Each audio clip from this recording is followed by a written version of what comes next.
Reverend Andy Oliver leads Allendale United Methodist, a gay-friendly church in St. Petersburg. Last year, someone threw a brick through the sign, and then someone spray-painted "gay pastor" on it. He reported that to police. If we can start with having an accurate reporting of what hate looks like when action is put to it, then we know how we can go about trying to dismantle it and stop it.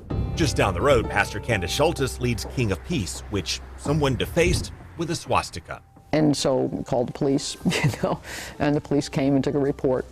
So we were targeted by somebody, I think, who knows that we're a predominantly LGBT community here. Those would both appear to be hate crimes by government definition, offenses motivated by bias, in these cases against sexual orientation. But according to our public records request, they never happened. Read their response. As discussed, we had no hate crimes reports from 2016 until present. The government doesn't regard a swastika on your church as a hate crime. Evidently not. These are just two examples of a statewide pattern we discovered that caught state lawmakers by surprise. Did you know those weren't reported? I did not, and that's very disappointing. First, we requested 5 years of police reports and spreadsheets from cities and counties across Florida. Then we crunched it with the FBI's master list of hate crimes across the nation. That's how we found some hate crimes confirmed by local law enforcement are missing from the federal records. For example, Orlando confirmed 5 cases from 2015 that do not exist in the official federal reports. Then we searched the term hate crime in our own news archives, crunched the data again, and found other crimes officials described as acts of hate that local agencies never tagged as such. For example, investigators in St. Lucie County said a man set this convenience store on fire and told them he did it to, quote, run the Arabs out of the country. That did not register as a hate crime, and again, state lawmakers can't believe it. That should have been reported as a hate crime, and the fact that it wasn't is really disturbing. He is shot right outside the club. The Pulse massacre in Orlando is also not listed as a hate crime, despite what the politician said. It was not only an act of terrorism, but it was an act of a hate crime committed against a specific group. Hate. An act of hate. Meanwhile, in Tampa, this man admitted to threatening to burn down a home because a Muslim family planned to buy it. This has been a very traumatic journey for me, my family. See this FBI press release titled "Tampa Man Pleads Guilty to Hate Crime"?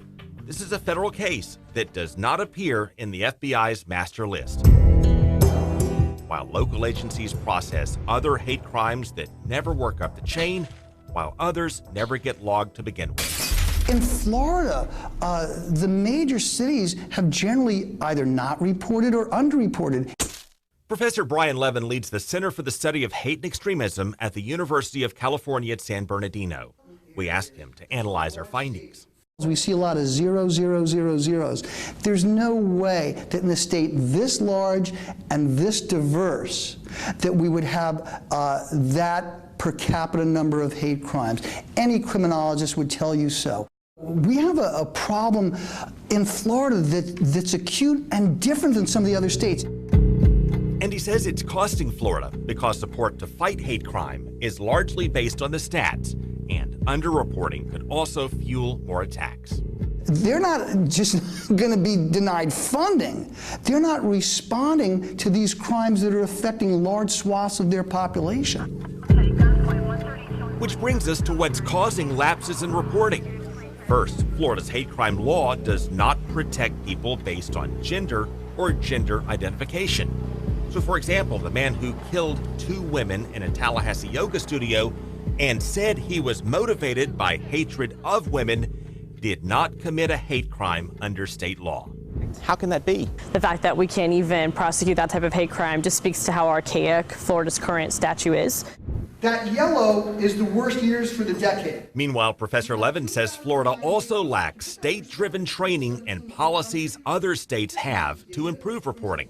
FBI recommends a 2-tier level of scrutiny where not only the responding officer, but some supervising officer gets to make the call. We need a model policy. We need a change in the state law. State Representatives Anna Eskamani and Carlos Smith told us they will go to work on this. This one is personal for Representative Smith, as a victim of hate violence himself. I was called homophobic slurs, and then I was assaulted, beat up, given a black eye, a busted lip, a busted chin, my face mangled.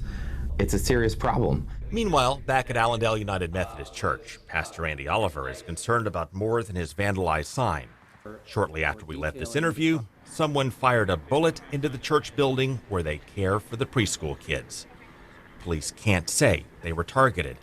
Reverend Oliver says state leaders need to do more. I think the reason they haven't is because the voters haven't made that clear that that's something they want. When you see that, what goes through your head?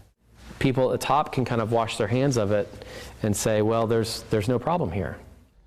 Well, state lawmakers will reintroduce the bill to expand the state's hate crime law next year to cover gender and gender identity. Beyond that, Representative Smith said they will also try to expand training for law enforcement, as Professor Levin suggested in our interview.